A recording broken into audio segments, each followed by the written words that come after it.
Kuna watu wengine wote kazi yao ni kutusi watu.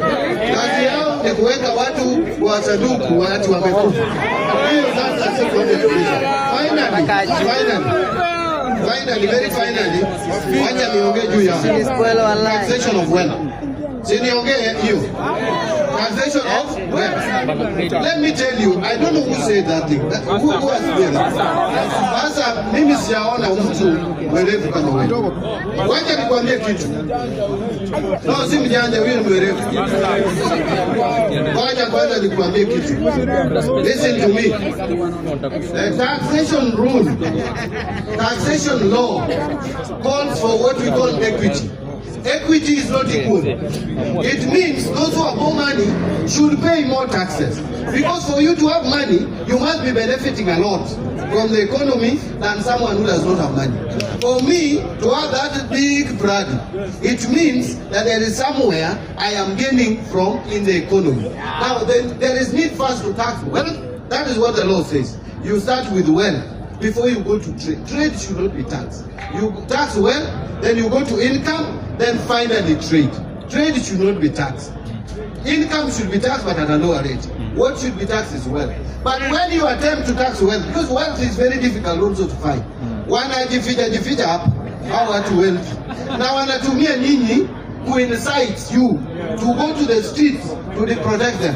If you listen to this discussion going on of data protection, it is not about you. Hakuna mtu anakuitisha ama anauliza data yako ya who is your girlfriend, who is your boyfriend. Nobody is asking. What we are saying is KRA should have authority to look, to check our financial transaction. If I have 50 billion in my account and I cannot explain it, KRA should ask me to surrender part of it as tax. We should not protect these people. These people are what we call money launderers. They are the ones who want money to be in the bank. They are buying things, they are buying houses, and no one is asking them to pay tax. Na wewe ukiuza tu mboga kidogo, mtu amekuja kwa mlango yako anataka ushuru. Mimi niko na nyumba karibu 20 na sijalipa tax na ninanunua hizo manyumba. That is why we are saying KRA in this bill, please support it. I know it will be fought because these people have the muscles. They even have the money. They will come to you and incite you and tell you, oh, data protection. Which data is it? Financial data can never be secret. Financial data should be known by KRA. If your data is known by KRA, every year you are filling a form. Unajaza form, unasema nimepata hii pesa, nimelipa ushuru. Why is someone somewhere making money in millions, sometimes billions, na anasema now hiyo ni secret yake? How can financial data be secret? So let nobody cheat you that we are proposing that things that will compromise data privacy. There is no data privacy. It is people who have unexplained wealth, like the one you want me to tax, who don't want that unexplained wealth to be taxed. Walipe ushuru.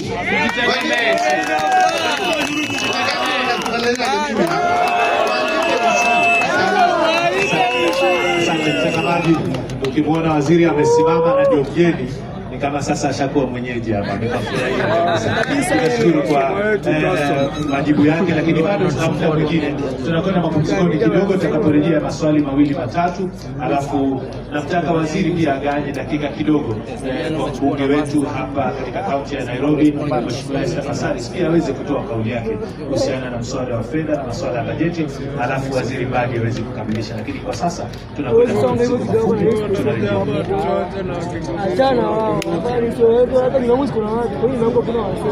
Hapana kuruka watu. Niuliza swali.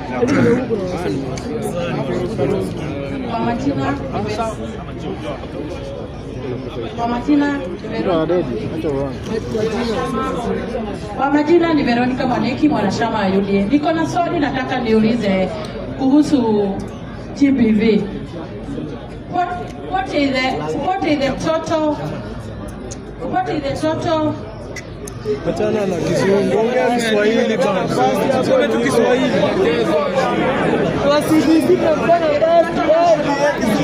Tulie tafadhali. Tuwe na utaratibu sasa. What is the total budget? What is the total national budget to prevent and to respond for Kenya and the population? Kiswahili tu nini Kilatini? Acha kutumia Kifaransa. Swali la kutafsiri. Hapa niongee swali langu la pili ni kuhusu Bwana CS, kuhusu askari wetu wa hapa nchini Kenya. Mimi nimechunguza nikaona askari mwenye anakaa hapa Central Police afanye hapo. Mwenye anafanya hapa hakai hapo. Anafanya hapo hakai hapo. Mimi ningeomba na kama Bwana CS ningekuomba ili swala langu uende uipeleke huko Treasury. Wana polisi waangaliliwe especially mahali pao pa kukaa. At least mahali wanafanya wakae hapo. Hiyo ni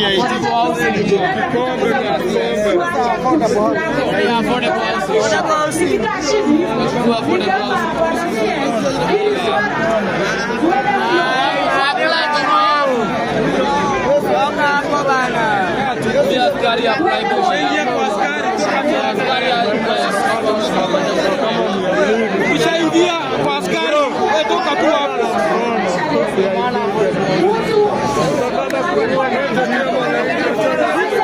Umeenda kutetea mwananchi ama kutetea askari?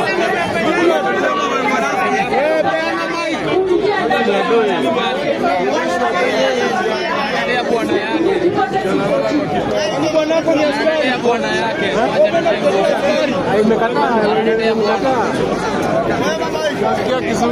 Haya. Ungepawa. Asante sana Bwana CS. Na wananchi waongee. My name is Comrade Bush.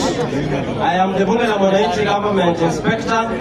And as a national official, I just want to pass a draft before I make vision. Bwana CS, you are a good friend of Bunge la Mwananchi. Since you became the national treasurer, you have come here twice. That is a deliberate effort to include Bunge la Mwananchi in national legislative affairs. Thank you very much, Bwana CS. Number two, our patron here, the late Raila Amolo Odinga, and the president of Bunge la Mwananchi, National President Lawrence Oyugi.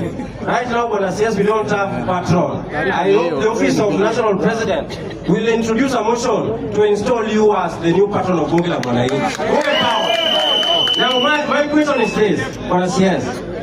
The budget policy statement, the spirit of the budget policy statement, which is reflected in the finance bill and in the appropriation bill, clearly seeks to create a welfare economy in Kenya. Can you explain to members of Bunge la Mwananchi in practical terms how a welfare economy with subsidies, with tax amnesties, with cash transfers will achieve the government agenda of national transformation? Bunge power.